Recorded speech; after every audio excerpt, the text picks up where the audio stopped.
வணக்கம் அன்பு நண்பர்களே. இன்னைக்கு என்ன பார்க்க போறோம்னா, ஒரு சாட் ஜிபிடி மூலியமா பெறப்பட்ட ஒரு விண்டோஸ் அல்டிமேட் கிளீனப் ஸ்கிரிப்ட் பத்தி தான் பார்க்க போறோம். இது வந்து ஒரு பேட்ச் ஃபைல்ல பேட்ச் ஃபைலா இருக்கும். இதுல பாத்தீங்கன்னா நம்ம சிஸ்டத்துல விண்டோஸ்ல இங்க டெம்பரரி ஃபைல் அப்படின்னு ஒரு ஃபோல்டர் இருக்கும். அதுக்குள்ள நிறைய ஃபைல் இருக்கும். அது மாதிரி விண்டோஸ் ஆர் அழுத்திட்டு அதுல வந்து நீங்க பர்சன்டேஜ் டெம்ப் அப்படின்னு வச்சு பர்சன்டேஜ் திருப்பி வச்சு என்டர் வச்சிங்கன்னா அது ஒரு டெம்பரரி ஃபோல்டர் வரும். அது வந்து லோக்கல் டெம்பரரி ஃபைல் யூசர் ப்ரொஃபைல்ல ஃபோல்டர்ல இருக்கிறது. அதுலயும் நிறைய டெம்பரரி ஃபைல் இருக்கும்.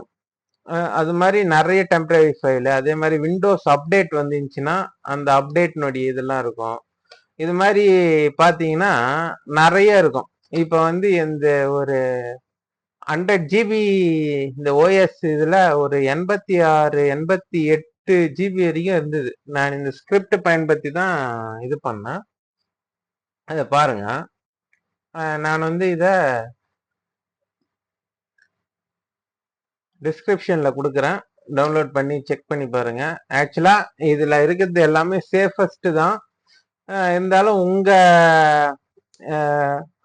நீங்க வந்து உங்க ஓன் ரிஸ்க்ல நீங்க இதை பண்ணுங்க. இப்போ இந்த ஃபைல் மட்டும்தான். இது முன்ன இருக்கிறதுலாம் சாதாரண இதுவானது. ஒன்லி ரீசைக்கிள் பின்னு அது மாதிரி இருக்கிறது கிளியர் பண்றது தான்.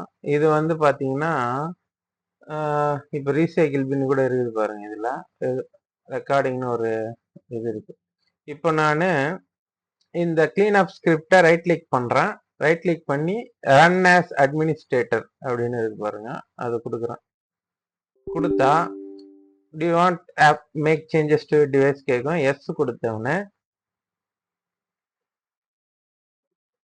இது ஃபர்ஸ்ட் டிஸ்க் கிளீனப். டிஸ்க்ல இருக்கிற எல்லா இன்டர்நெட் டெம்பரரி இன்டர்நெட் ஃபைல்ஸ் எல்லாத்தையும் கிளியர் பண்ணோம். இது பாருங்க என்னென்ன கிளியர் பண்றதுன்றதெல்லாம் காட்டுது பாருங்க. Temporary file. இது வந்து ஒரு ultimate Windows 11 deep clean script.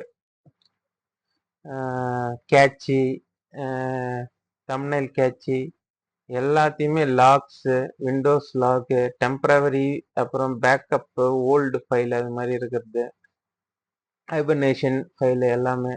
அதே மாதிரி விண்டோஸ் ஈவெண்ட் லாகையும் கிளியர் பண்ணோம். அதுவும் தேவையில்லை. அதுவும் வந்து பல எம்பி இருக்கும். அது மாதிரி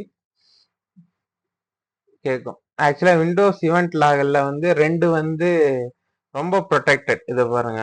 இது அனலிட்டிக் ஆப்ரேஷனல் அப்படின்ற இது ரெண்டும் வந்து கிளியர் ஆகாது. அது வந்து அதை கிளியர் பண்ணவும் தேவையில்லை. ஏன்னா அது வந்து அது மொத்தமே சேர்த்து ஒரு 2 எம்பி கிட்ட தான் இருக்கும். ஓகே, இது எல்லாம் பண்ணிட்டு விண்டோஸ் அப்டேட் சர்வீஸையும் ரீஸ்டார்ட் பண்றோம். ஏன்னா விண்டோஸ் அப்டேட் சர்வீஸை வந்து ஸ்டாப் பண்ணாம சில இதெல்லாம் டிலீட் பண்ண முடியாது. Deep cleanup completed, please restart பீஸ்ன்னு சொல்லலாம். ப்ளஸ் என்னைக்கு கண்டினியூ கொடுத்துட்டு நீங்க ரீஸ்டார்ட் பண்ணலாம். இப்போ வந்து பாத்தீங்கன்னா இதுலயே பாருங்க 44 எவ்வளோ இருந்துச்சு, இது 42.8 குறைஞ்சிச்சு. அதே மாதிரி ரீசைக்கிள் பின் இல்லாம கிளியர் ஆயிடுச்சு. இது ஆக்சுவலா நான் ஏற்கனவே ரன் பண்ணிட்டேன். ரன் பண்ணாம ஃபர்ஸ்ட் நீங்க பாத்திருந்தீங்கன்னா இது டபுளா இருந்துச்சு. அதாவது 42 பதில் 88 கிட்ட இருந்தது. அது எல்லாம் கிளியர் ஆயிடுச்சு. 88 ஜிபி கிட்ட சாரி, அதாவது 42 ஜிபி தான் இதுல ஃப்ரீன்னு காட்டுது. இப்போ அது அப்படின்னா எவ்வளோ, 57 ஜிபி யூஸ்டு இருக்கு. அப்ப வந்து 88 கிட்ட இருந்தது இதுக்கு முன்ன. அது எல்லாமே டெம்பரரி ஃபைல்ஸ் தான். இதை பண்ணிட்டோடனே ஒரு ரீஸ்டார்ட் நீங்க குடுத்தீங்கன்னா இதுவாயிடும். இதனுடைய இந்த அல்டிமேட் கிளீன் ஸ்கிரிப்டினுடைய பேட்ச் ஃபைலை வந்து டிஸ்கிரிப்ஷன்ல கொடுக்குறேன். டவுன்லோட் பண்ணி யூஸ் பண்ணி பாருங்க. இது ஏன்னா சிஸ்டம் ஸ்லோவா இருக்குது, அது மாதிரி பல விஷயங்கள் இருக்கிறவங்களுக்கு இது யூஸ்ஃபுல்லா இருக்கும். நன்றி, வணக்கம்.